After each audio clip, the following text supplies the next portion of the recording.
Hi, my name is Jessie James, and welcome back to the Popstrology podcast. Today, I'm going to be talking about the astrology of the one and only Doechii, and I'm very excited. I'm a huge fan of Doechii. I think that she is a visionary. She's really creating music that is completely new and very quirky and all her own style, not like trying to emulate what people have done before her. And I really respect that in an artist. She was the third woman to win the Grammy for Best Rap Album at the Grammys in 2025. She is just all around such a star. And I'm really excited to talk about her astrology because she's one of the Leo risings and Leo sun that I think I like the most. I have a very tenuous relationship with Leo risings in general. I found that some of the worst people I've ever met have been Leo risings, but she is, the showcase that Leo risings can be some incredible, creative, expressive people if they are healed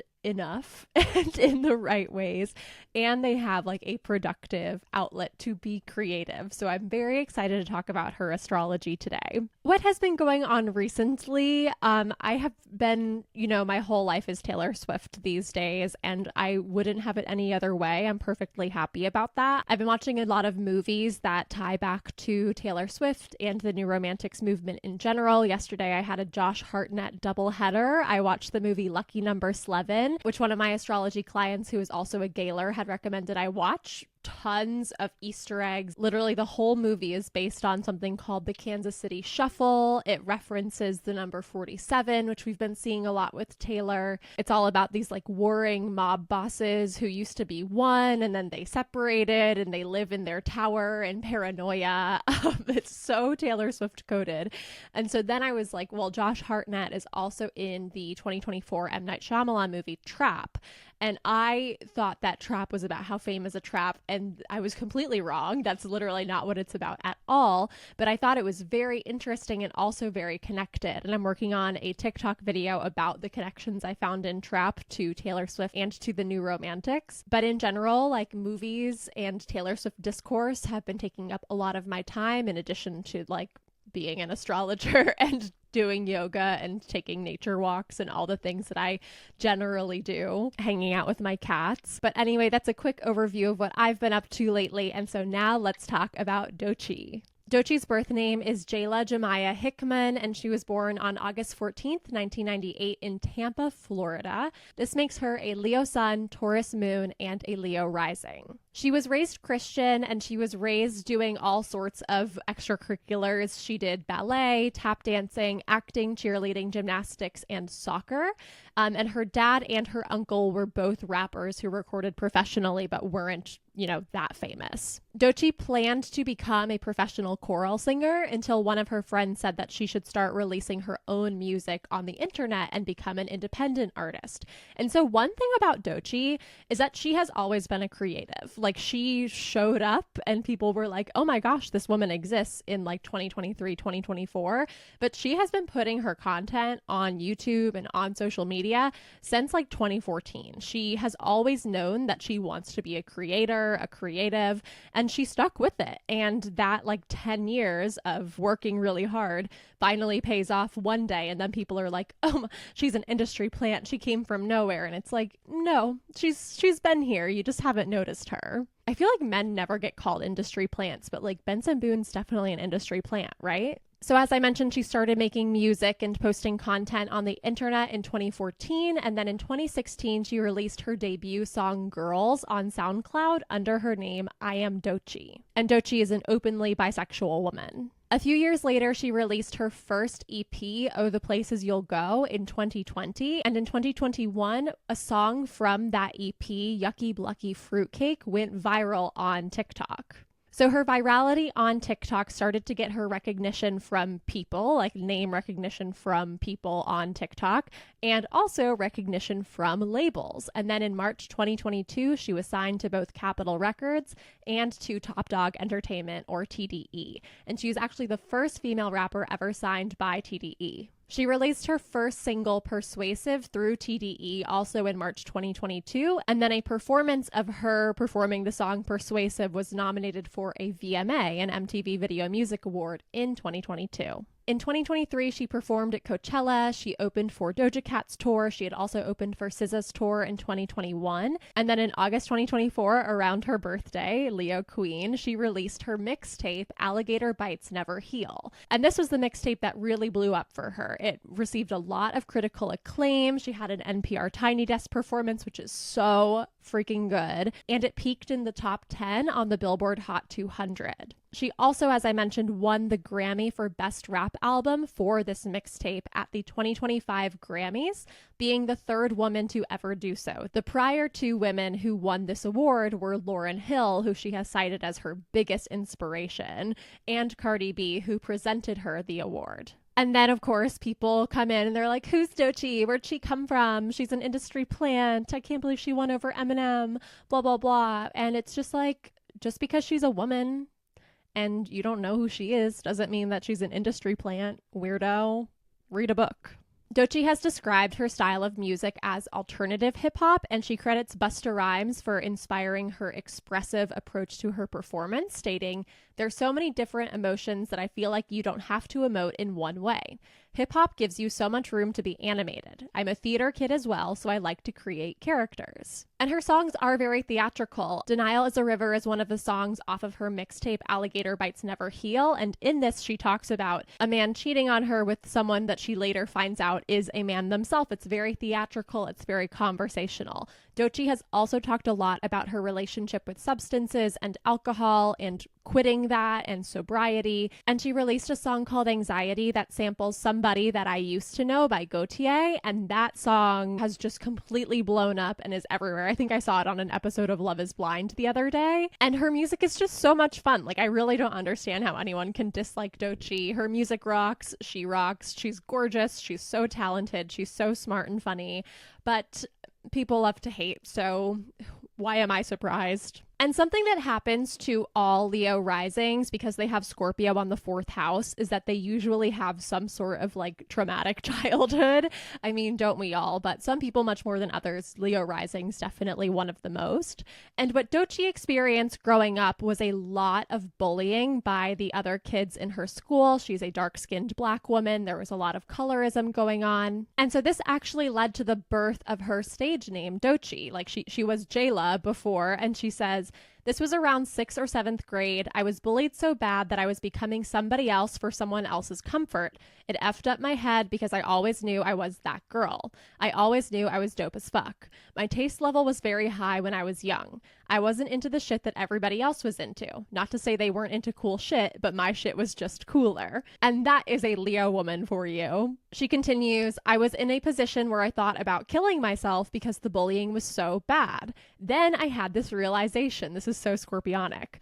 "I'm not going to do that because then they're all going to get a chance to live and I'm going to be the one dead. And look at my taste. Nobody wants that. I don't want that. That's not the life I want to live." Everyone should be taking notes. Like, she is so real. Scorpio is all about death, rebirth, and transformation, and she's literally going through like a metaphorical death in this situation and being reborn as someone who doesn't really care that other people are bullying her because she believes in herself and she knows she has good taste and she knows she has a lot to offer the world. She says, "I had gotten down to a point where I was thinking about taking my own life because of what other people thought about me. But then I realized, okay, what do I really think is important? What do I want to do here?" I had that realization pretty young, and that birthed Doechii. Her rebirth was from Jayla, who is the part of her that died, metaphorically, and then she was reborn as Doechii, the performer. She says, "I was becoming less of myself to make them more comfortable, to fit the box that they wanted me in, and that wasn't truly who I was. I was brilliant, and I've always been stunning."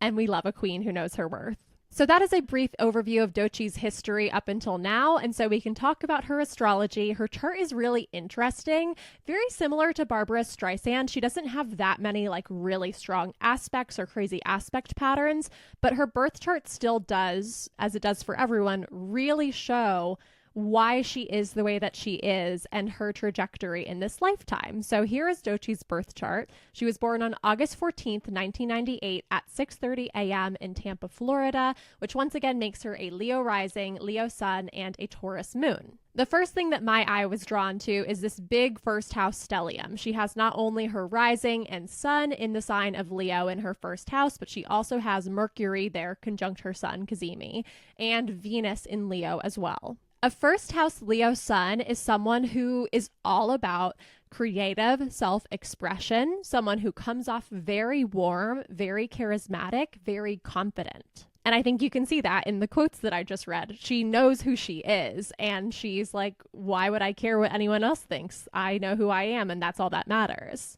First house Leo suns shine so much with confidence and joy that they naturally draw in other people and leave a very lasting impression on them. They're born to lead, and they excel in both one-on-one and group settings. They have a very strong sense of self. Leo is ruled by the sun, so it's the sun at home. And Leo is really like the king, and the king has a strong sense of self. The king knows who he is. So a first house Leo sun also knows who they are. And because they know so much who they are, other people are drawn to that energy and that confidence, and they're very inspired by Doechii and other first house Leo suns. These people have a lot of energy to pursue their passions, and they have a creative spark that makes every single thing they do engaging. Like every single thing they say and they do, people want to engage with it. They are very enthusiastic and very driven to reach their goals. And once again, I have a very tumultuous relationship with Leo risings. Leo suns, I tend to love.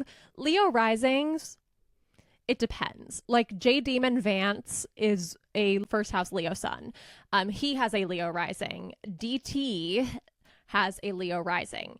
There's a lot of people who have Leo risings and therefore have Scorpio in the fourth house, meaning that they had a very traumatic childhood, who never worked through those childhood wounds, never processed those childhood wounds, and are just very unhealed people walking through the world, making their trauma everyone else's problem. But then you have people like Doechii, who had a very traumatic upbringing and were bullied to the point of wanting to end their life, but realized who she was and, has an outlet for creative self-expression and is able to make art to express her feelings and process her trauma, and therefore is a healed Leo rising and moves through life not making her own trauma everyone else's problem. But there's unhealed people of every sign. It's just extra difficult when you have Scorpio on the fourth house. Her first house, Leo Mercury, has a lot of similar significations: warm, confident, energetic, charismatic, and it's also someone who has a flair for the dramatic in the way that they communicate. Selena Gomez also has a first house, Leo Mercury, and she loves to be dramatic in the way that she communicates, so that shows up here as well. And this also aligns with Doechii's visionary nature. Her music and the way that she raps is called very quirky and expressive, and it is just adding that like first house Leo Mercury flair to her work. These people also love to be in the spotlight and tell stories that grab other people's attention. And as I mentioned, one of her hit songs, Denial is a River, is a story. It's a narrative back and forth between multiple people about how she found out her ex was cheating on her with a guy.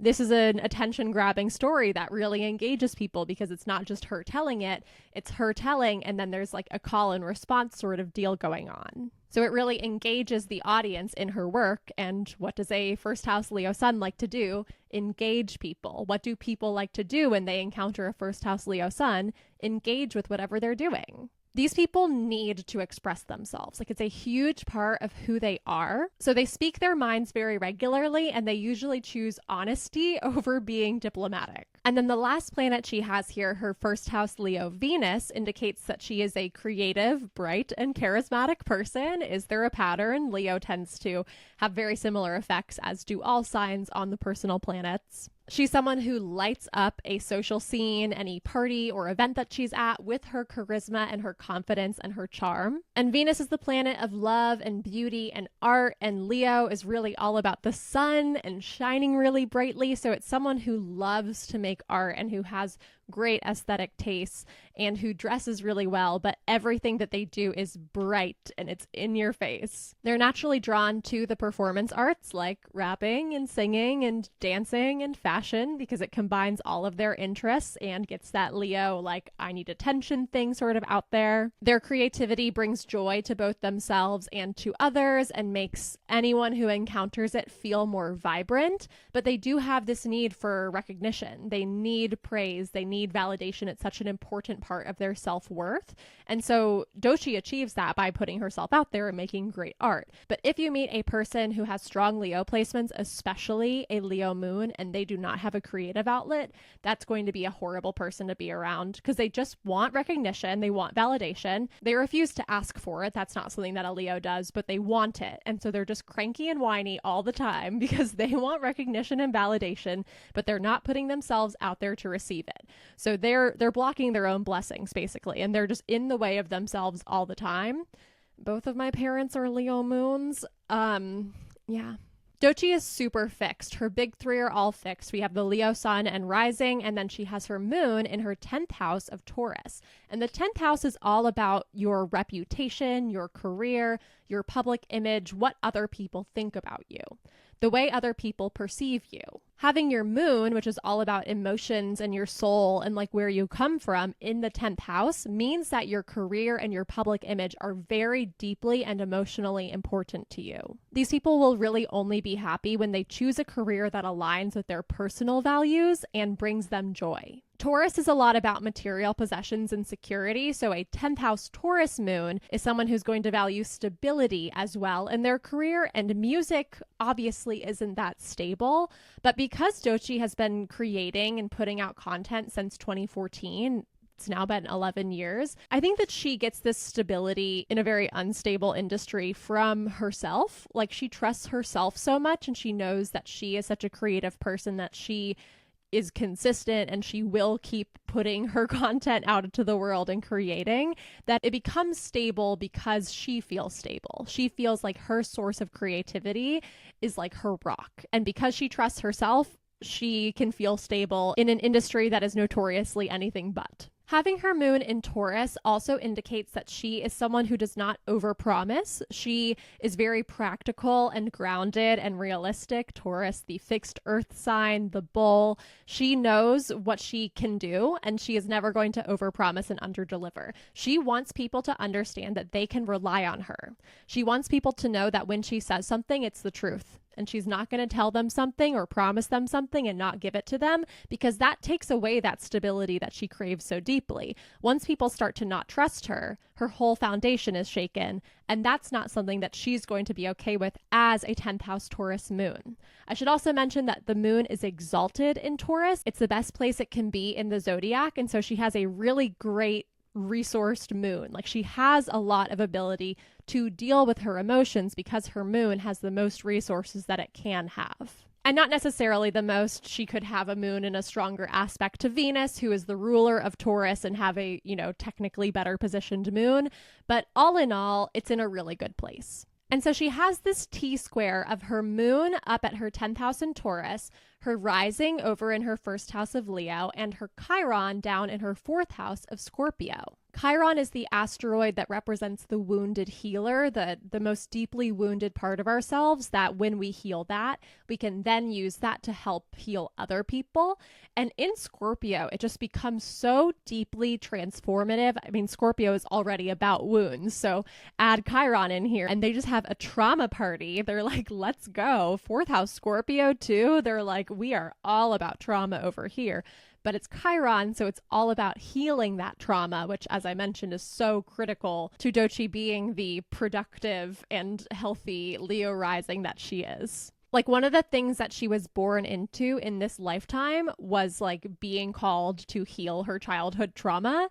It's so foundational to the rest of her life. It's something that she had to do, or else she wouldn't have been able to do anything. This is someone who is really called to develop an open style of communication, to be able to confront things that have happened to her and not do what, most people do and build these thought patterns and behavior patterns that act like concrete walls that prevent us from doing anything that might make us uncomfortable or might bring us face to face with a thought or a feeling that feels scary. Chiron in Scorpio is like, bust down those walls, baby. Let's get to the root of everything. Let's heal it. Nothing's too scary. Feelings can't hurt you. Let's go. And this is someone who needs to learn how to establish healthy boundaries and also to embrace healing activities like therapy and journaling and meditation to promote their emotional well-being. And because it's in Scorpio, whatever healing process happens here is going to be deeply transformational and emotionally cathartic. Doechii has her moon opposing her Chiron, which is similar to an aspect I covered of Barbara Streisand's in my last episode. She has her moon conjunct her Chiron. A moon conjunct Chiron is like all in one place. However, a moon opposite Chiron, or anything opposite something else, is a tension. It's a balance. It's a string strung as taut as possible across the wheel of the zodiac, and you can think about it as like a tightrope that you need to walk on. And when you walk a tightrope, you wobble a little to the right, and you fix yourself and you get back up in the middle, and then you wobble a little to the left and then you fix yourself, you get back up into the middle. It's not the middle. The balance is not somewhere you can stay the whole way. Like, you're not going to walk on a tightrope and stay perfectly straight in the middle and balance your whole way. You're going to wobble, but what matters is getting back into that balance.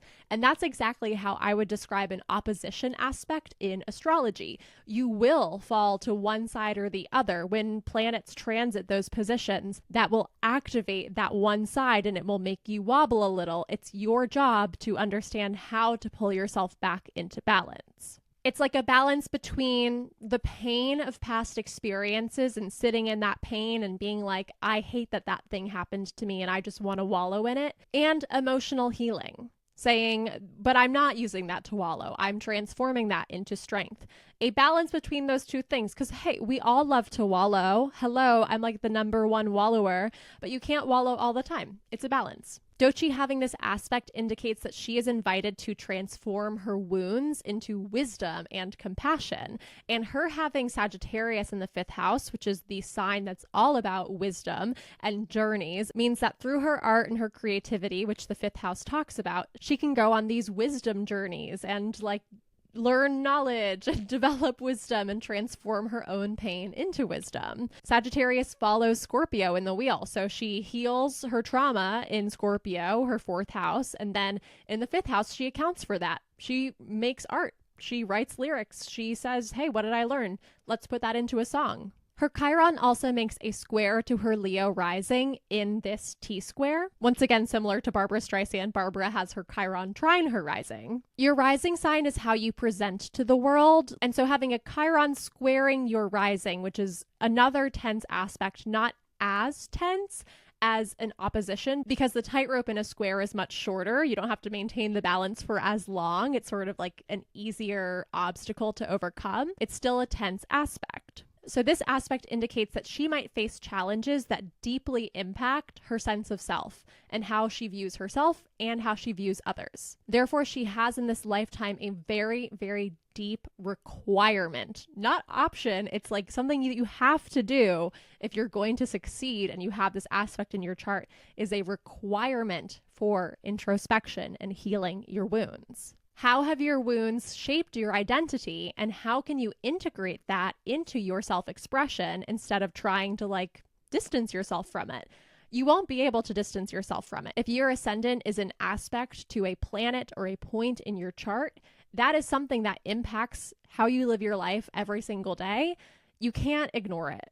It's there, and it's not going anywhere. You need to figure out how to integrate that into your sense of self and how you present to the world so that you can be like a whole and integrated person. So some questions you can ask if you have this aspect to figure out how to best integrate this are, can you find compassion and understanding for the pain that you've endured? When you have an emotional reaction to something, instead of like pushing it to the side or being like, I don't like feeling that way, I don't want to feel that way, can you have compassion for yourself? Can you sit with that feeling? Can you say, hey, this feeling, it doesn't feel good, but it's how I actually feel right now. And it's okay that I feel that way, because any feeling that I have is okay. And I love myself, and I want to let myself process this emotion instead of, pushing it to the side and acting like it never even happened. You also really need to acknowledge and embrace your traumas, your pain, and your vulnerabilities. If you are not able to look at what has happened to you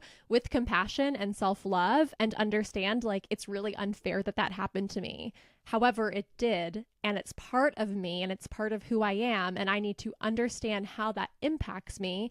You're not going to be able to move through this world as a healed person doing your best. You are always going to have that dragging behind you like a chain, like a ball on a chain, until you're willing to process that trauma. And so this is a tough aspect to have, no doubt about it. But if you're able to process your trauma and integrate it into the way that you present yourself, integrate it into your self-expression, it becomes a superpower. You have a superpower of empowered, authentic self-expression. What you say is really who you are. You're not pretending to be someone else. You're not catering to what someone else wants you to be. You are you, the good sides, the bad sides, the dark, the light. Regardless of if you like it or not, it's you. And so it's how you express yourself. And other people can like it or they cannot like it, but you don't care what other people think because you're you and you love yourself. And the last segment of this T-square aspect is her 10th house moon in Taurus, making a square, once again a tense aspect, to her first house Leo rising. Once again, your moon is where you come from. It's who you really innately are. Your rising is how you present to the world. So there is a fundamental tension or difference between the way you really feel emotionally and the way that you present yourself to the world. Both of these are fixed signs, so it's extra emphasized here. Taurus is fixed earth. She feels very grounded and fixed and very stubborn and like she doesn't want to do anything that she doesn't want to do. Leo is fixed fire. She presents herself to the world as a very creative force of a person. She says what she wants. She doesn't care what anyone else thinks because she is who she is. So these two things have similarities. They're both fixed signs. They're both very sure of themselves, but that fire and that earth don't align with each other super well. Fire is masculine in astrology. Earth is feminine.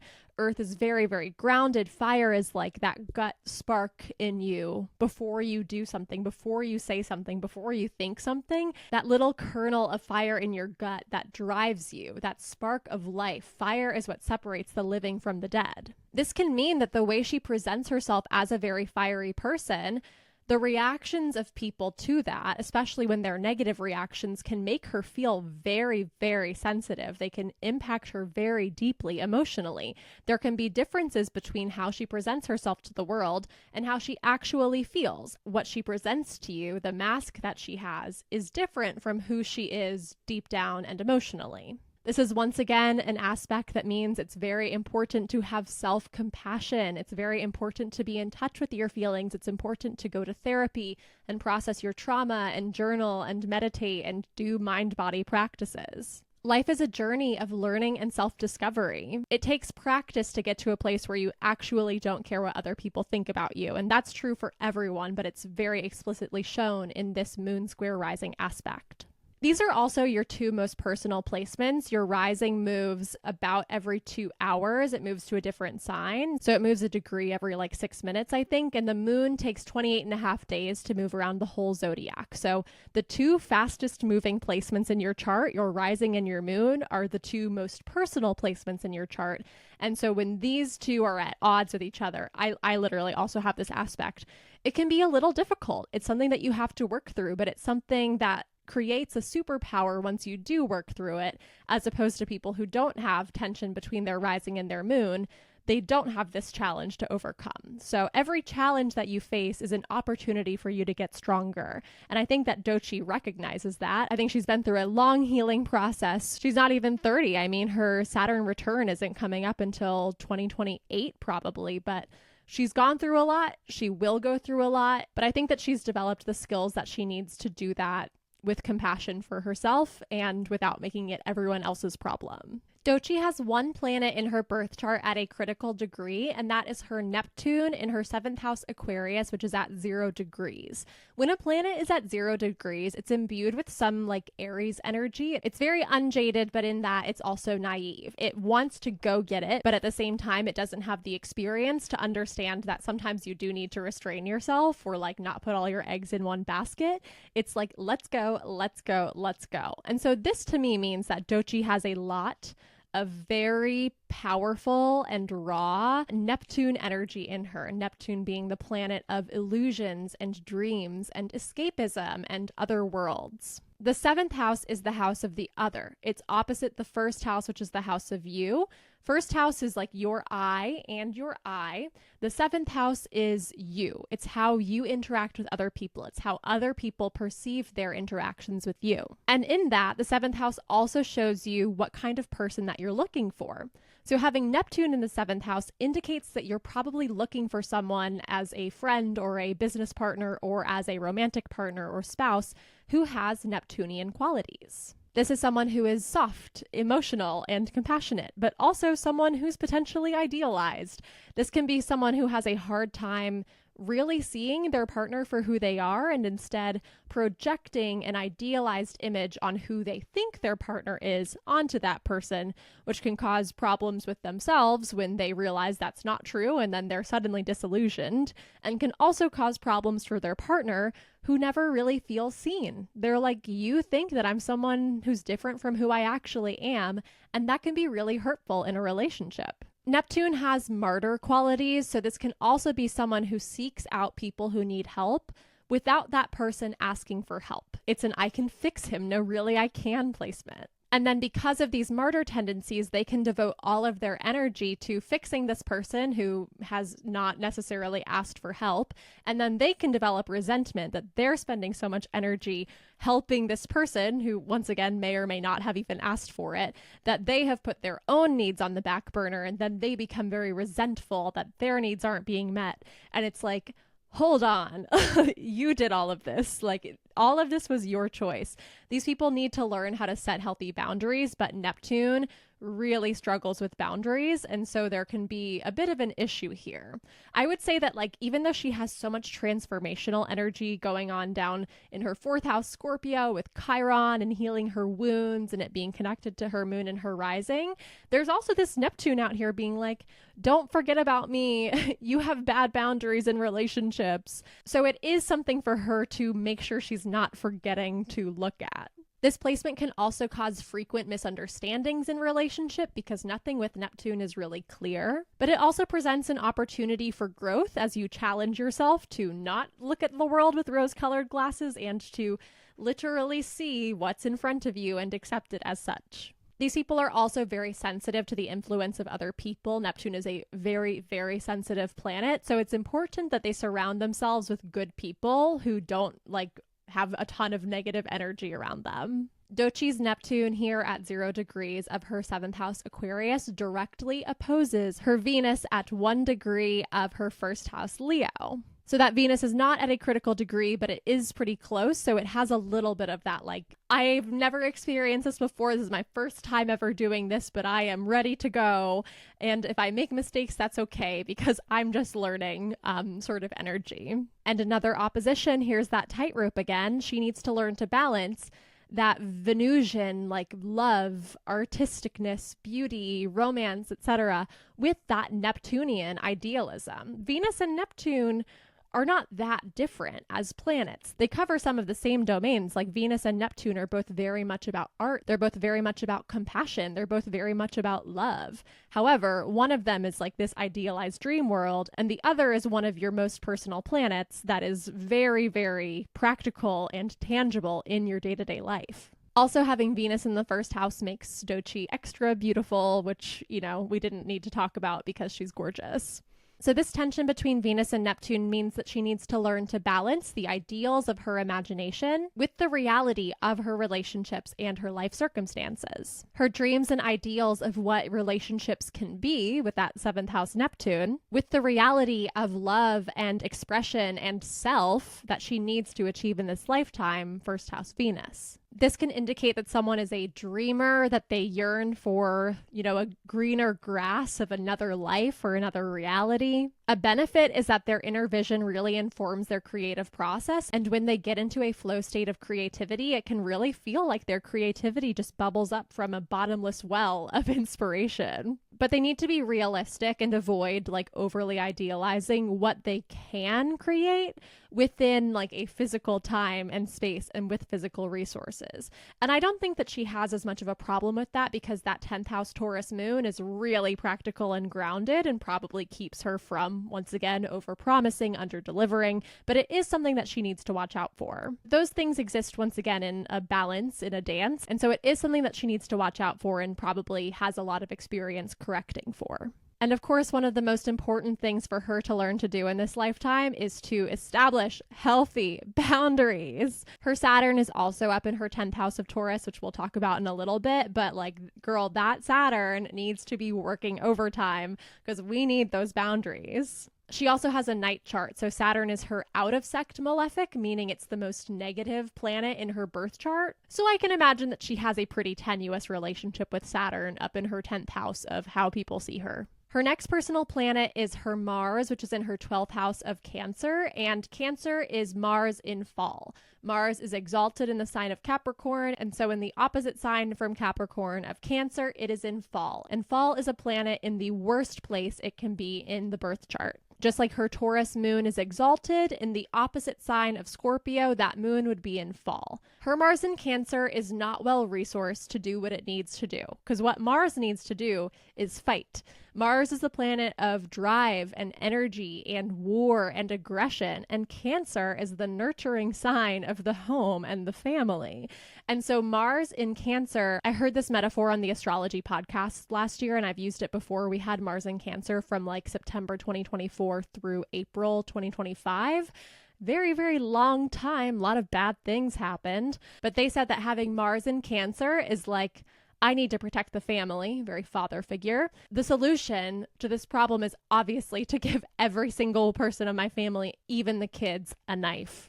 Plus, Cancer is a water sign, and so like you need to swish your weapon through like the thick tension and resistance of water. Like it just doesn't move very well. It's a really difficult place to have Mars, and people who have Mars in Cancer can struggle with being able to have the drive they need to accomplish something. They can get into a place of like complacency and like, I don't really want to do work. It seems really hard, which like I understand. And the 12th house is also a really difficult place to have Mars. Your 12th house is your subconscious. It's things that you realize when you are alone. It's a house that really requires solitude and introspection. So when Mars is in the 12th house, it's sort of like it's locked up here. This indicates that she might have been taught as a child by her family and by the people at her school that anger was bad. It was taboo. She was never allowed to express negative feelings, so they get sort of like locked up in her and repressed. Mars is your survival instinct. Mars rules your fight or flight, but when it's in your 12th house, you can't really access it that easily in public situations with other people. If you have Mars in the 12th house throughout your life, it's going to be very, very important for you to learn how to stand up for yourself, to express your feelings and your desires in a direct and assertive way. And with time and practice, standing up for yourself in this way will become second nature, even if you have your Mars in a difficult position like this. As I mentioned, this can be associated with a lack of motivation, with a weak will, a lack of a clear desire about what your goals are and what you really want. And even if you do know what your goals are, this can be someone who really feels like they don't actually deserve the things that they want, so that prevents them from taking steps toward those goals or from really believing that they deserve those things, which is like a self-sabotage sort of feeling. And so the key to this placement is that you find something that you really, really want. Something that you're enthusiastic about, something that wakes you up, something that you are motivated to accomplish because you really, really, really want it. And once you do that, you can take action towards it. You can solve the problems that come to you in a very creative way. And because the 12th house is the house that deals with like spirituality and introspection, these people can also be super interested in the metaphysical and how the soul works and psychology and spirituality practices like tarot and astrology. And they need a lot of solitude. They need to spend a lot of time alone. They need to sleep a lot. That is like probably the most important thing with a 12th house Mars. Rest, spend time alone, journal, really, really learn yourself so that you know what you actually want in this lifetime and you can move towards it instead of being like, I don't know what I want and this water is really hard to swim through, so I don't think I'm going to do anything. Her 12th house Cancer Mars makes a trine to her 8th house Jupiter in the sign of Pisces. So this Mars is in fall, the worst place it can be. Jupiter in Pisces is in domicile. Jupiter is the ruler of Pisces. So that's actually in a really good place. And Jupiter is the planet of abundance and expansion. So with that energy, it helps out her Mars a lot and lets her feel like she has wind in her sails. So overcoming the resistance of that water becomes a lot easier because Zeus, Jupiter, is behind her, blowing air into those sails and helping her get further. This is an aspect of someone who is or feels blessed and very highly favored. However, anything with Jupiter can lead to overconfidence. This can be someone who feels like everything's going to go their way, and so they're careless or less careful than they would be in general, and so they can run into accidents or confrontations or incidents that they wouldn't have gotten into if they just took a little bit more time and care to think about what they did before they did it or said before they said it. And they also might have just a natural instinct to interact with people in sort of a self-righteous way that others can find off-putting. I think this is especially true because of all of her first house Leo influence. And so she just needs to be careful if this bothers her, if she has a problem with this, to remember that when she's interacting with someone else, to keep in mind how that person she's interacting with feels about the way she is speaking to them, not in a people pleaser way, but just in a I don't want to cause problems sort of way. And specifically, let other people ask you for help before you jump to helping them. This is something that also Virgo placements struggle a lot with, and 7th house Neptune placements struggle a lot with. Don't try to help someone unless they have asked you for help, is a good rule of thumb in general. All right, we've got 2 more placements and an aspect to cover, and the first one is the Saturn that I recently talked about, her 10th house Saturn in Taurus. I'm looking at my sticky notes where I keep all of my planet ingress dates. So Saturn is currently retrograde in Pisces on November 27th, 2025. Saturn will station direct in the sign of Pisces, and then on February 13th, 2026, Saturn is going to enter Aries. So Saturn will spend about 2.5 years there, and then in 2028, he will enter Taurus, and that's when Doechii is going to have her Saturn return. So she's got some time to prepare. I hope she knows about it. Doechii, if you're looking for an astrologer, I would love to chat more because you need to be ready for that Saturn return. It does not play. Saturn really likes to be in the 10th house. He does really well there. Saturn is the domicile ruler of Capricorn, the natural sign of the 10th house. And this indicates someone who has really high ambitions and standards for their career and the way that the public sees them. They work very hard. They have a lot of self-discipline, especially in practical, methodical, fixed Taurus. Taking responsibility and accountability is something that comes really naturally to them, and they're very determined to achieve their goals regardless of how much hard work is needed. Doechii had put 7 years of creating content and putting it out online before her first song went viral on TikTok, Yucky Blucky Fruitcake, and that shows this Saturn determination. She was so determined. She was very consistent. She posted very regularly. When she wanted to get bigger, she posted more regularly. She's kept up with her content and with her people and with her base. And that's part of the reason that she managed to become successful. They want people to think of high quality when it comes to their work. So whatever they do, they want to do it well. The shadow side of this is that it can make for someone who is a workaholic or a control freak. Especially when they're young, they can have low self-confidence and be like, the way that I will win is to work harder than everyone else. But if you don't balance that work life with your personal life, then you will have some issues. And Saturn is a planet that gets better with age. It will get a lot better after her Saturn return, if she succeeds in her Saturn return, which I assume that she will. And so in the second half of her life, she will have achieved great success, and she will be an authority in her profession and in her field. She'll probably be a mentor. Maybe she'll have her own record label.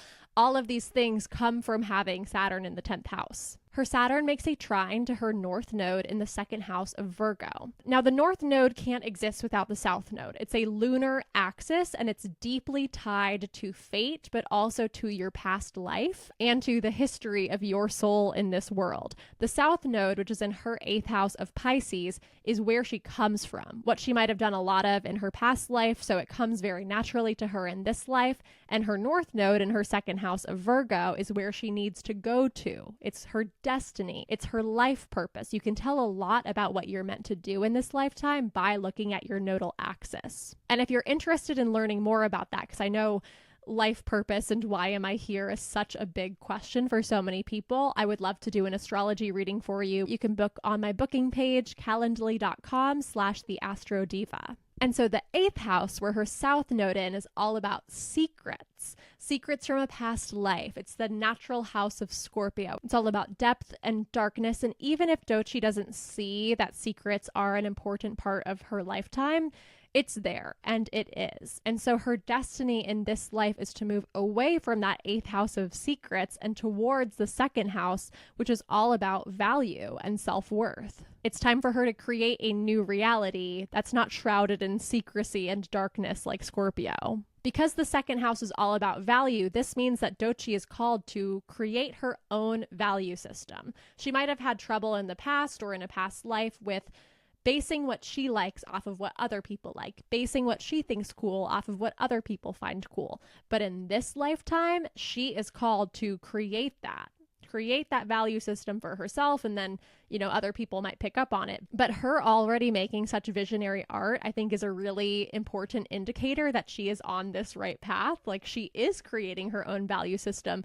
She knows her worth. She doesn't really care what other people think about her, ostensibly. And so she really is on her right path, according to the zodiac. The 8th house is also about other people's resources, and the 2nd house is about your resources. So in her past, which is like sort of crazy because her past is being a child, and obviously you rely on other people when you're a child, but also her past life, she might have relied too much on other people and their resources. So in this life, she's called to be very, very self-sufficient, very financially independent, very much like she doesn't need the resources of others. She can give herself everything that she needs. And this is financial and material resources, but also like self-worth resources, strength, power, etc. And so the last thing I'll talk about is this trine between her 10th house Saturn in Taurus and her 2nd house North Node in Virgo. A trine is a supportive aspect, very unlike the squares and oppositions we've talked about.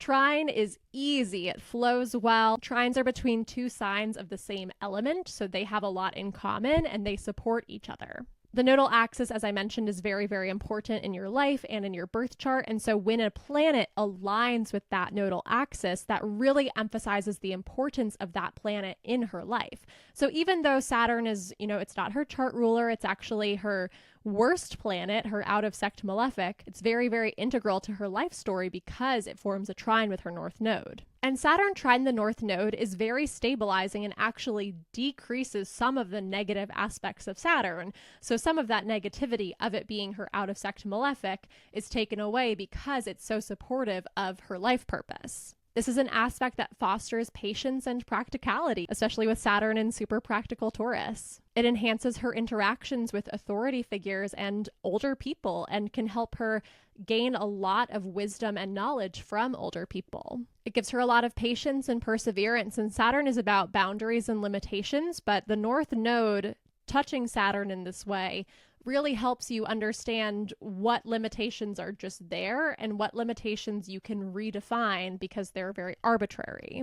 Thinking outside the box, so to speak, but like recreating the box, drawing the box so that it's no longer so limiting. And it also causes her to really embrace things that happen to her and obstacles that she faces as learning lessons. She understands, because Saturn understands, that challenges and obstacles are so, so important to your life journey and to achieving your destiny. Everyone wants an easy life, but no one wants a boring life story. It's like, hello, if you have a really easy life and you never face hardship, then your life story is going to be boring. But if you face a lot of hardship, yeah, it's going to be tough. It's going to suck sometimes, but you'll have a really interesting story. And because of Saturn getting better as you get older, your challenges will lessen and lessen as you age, and you'll be able to tell that story and not still be miserable, ideally. This is an aspect that indicates that self-reliance is so critical. The cosmos really want her to be self-sufficient. And then the downside is that she really needs to be careful of becoming overly cautious and risk-averse. She needs to learn how to balance caution and not wanting things to go wrong with the courage to take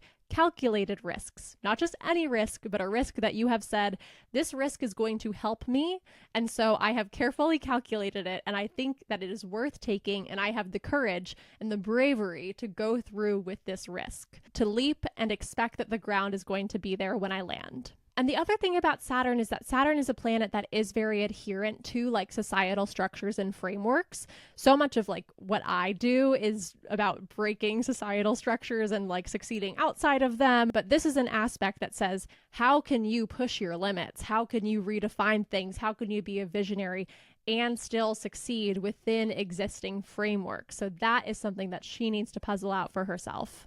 And that, my friends, is Doechii's astrology. I am so excited to see what she does next and listen to any new music that she puts out. She's so young and she has so much to look forward to, and we have so much to look forward to from her, and I'm just very glad that we have her. It's so cool to be seeing a Black woman who has been working so hard for so long get the recognition and the love and the awards that she deserves. And she's just such an amazing artist. I'm so excited to see what she does in the future. Anyway, if this piqued your interest and you want to get an astrology reading for yourself, my name is Jessie James and I am a professional astrologer. You can book an astrology reading with me directly on my booking page at calendly.com/theastrodiva. You can also follow me on social media. You'll find me on Instagram at astrojessie_, and I make a lot of videos on TikTok. So especially if you're a Gaylor or a Taylor Swift fan, you can follow me on TikTok at the Astrology Diva. Anyway, I love you so much and I will see you next week. Bye.